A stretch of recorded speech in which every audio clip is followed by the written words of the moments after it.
Assalamualaikum Ayah Bunda, perkenalkan saya Rini Pujiastuti. Saya seorang okupasi terapi. Mungkin saya akan menjabarkan sedikit apa sih okupasi terapi itu. Okupasi terapi adalah profesi kesehatan yang membantu seseorang atau kita sebutnya klien agar dapat melakukan aktivitasnya dengan mandiri, baik itu aktivitas ADL, produktivitas, ataupun mengisi waktu luangnya. Okupasi terapi ini menghandle berbagai kasus seperti seseorang dengan kasus kognitif, motorik atau fisik, ataupun dengan kasus psikososial dari berbagai usia. Kita mulai menangani mulai dari anak-anak sampai usia lanjut atau lansia. Kalau saya kebetulan lebih konsen kepada klien-klien dengan kasus anak-anak atau disebut juga dengan pediatri. Kasus pediatri yang saya tangani cukup bervariasi seperti anak-anak dengan gangguan autis, Down syndrome, cerebral palsy, global delay, speech delay, ataupun anak-anak yang hanya kurang stimulus.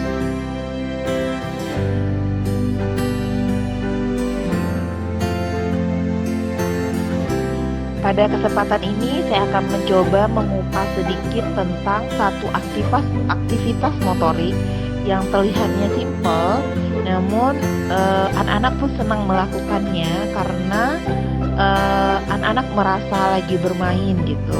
Padahal sebenarnya kita lagi merangsang atau menstimulus otot-otot si anak agar anak-anak memiliki otot yang baik. Kenapa sih anak itu harus memiliki otot yang baik? Mungkin ayah bunda sedikit berpikir gitu, emang kalau motoriknya baik apa efeknya gitu. Nah, anak-anak yang memiliki motorik yang baik, mereka juga akan lebih baik dalam segala aspek, entah itu dalam kognitifnya. Kalau kita bicara kognitif berarti akan berkaitan dengan sistem pembelajaran di kelas mungkin, seperti bagaimana kemampuan dia menulis, kecepatan mereka membaca. Selain kognitif, anak-anak dengan motorik yang baik biasanya dia juga memiliki yang namanya sosialisasi yang baik. Jadi si anak ini dapat bersosialisasi dengan baik dengan teman-teman seumurannya gitu. Bagaimana dia menyelesaikan masalah saat mereka dalam suatu permainan, kapan mereka harus mengalah, kapan mereka harus mempertahankan ide, pendapat atau miliknya gitu. Nah, si motorik inilah salah satu fondasi yang akan membuat anak kita yang tadi saya bilang memiliki kognitif yang baik, memiliki emosional yang baik, dan memiliki kemandirian yang baik seperti itu.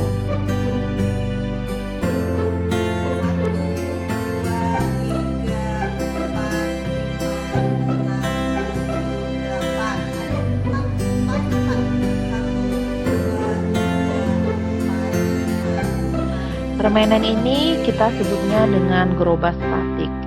Jadi satu permainan ini kita sudah merangsang atau menstimulus otot-otot si anak, mulai dari otot leher.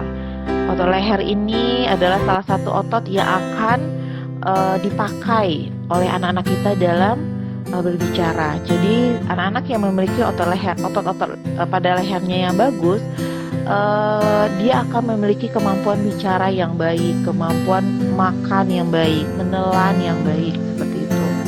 Selain kita merangsang otot leher, kita juga merangsang yang namanya otot-otot punggung. Otot-otot punggung ini sangat penting sekali untuk anak-anak kita gitu. Anak-anak yang memiliki otot punggung yang baik, dia akan memiliki ketahanan duduk yang baik. Ketahanan duduk yang baik ini sangat-sangat dibutuhkan dalam anak belajar. Karena saat belajar di sekolah pasti guru sangat meminta anak itu untuk dapat duduk tenang. Karena anak-anak yang sudah dapat duduk tenang, kemungkinan besar dia juga akan dapat menerima segala informasi yang diberikan oleh guru. Jadi otot punggung ini sangat menunjang yang namanya tahanan duduk anak. Selain otot punggung, kita juga sudah menstimulus atau merangsang yang namanya otot-otot tangan. Kita tahu otot-otot tangan ini adalah otot-otot penunjang dalam kita beraktivitas. Mulai dari aktivitas ADL, entah itu kita makan, entah itu kita mandi, pokoknya semua aktivitas keseharian kita yang melibatkan tangan.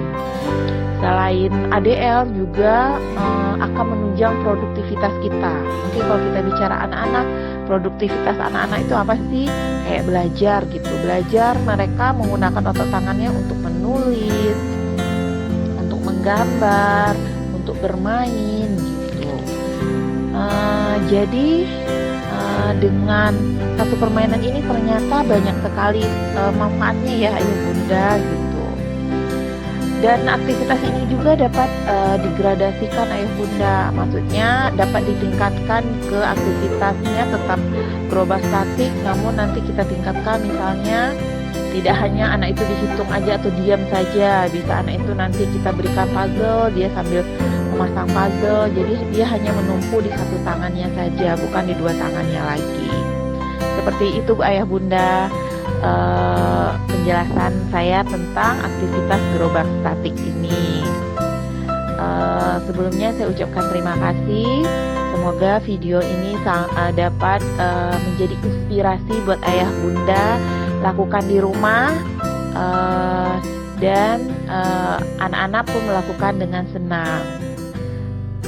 Assalamualaikum.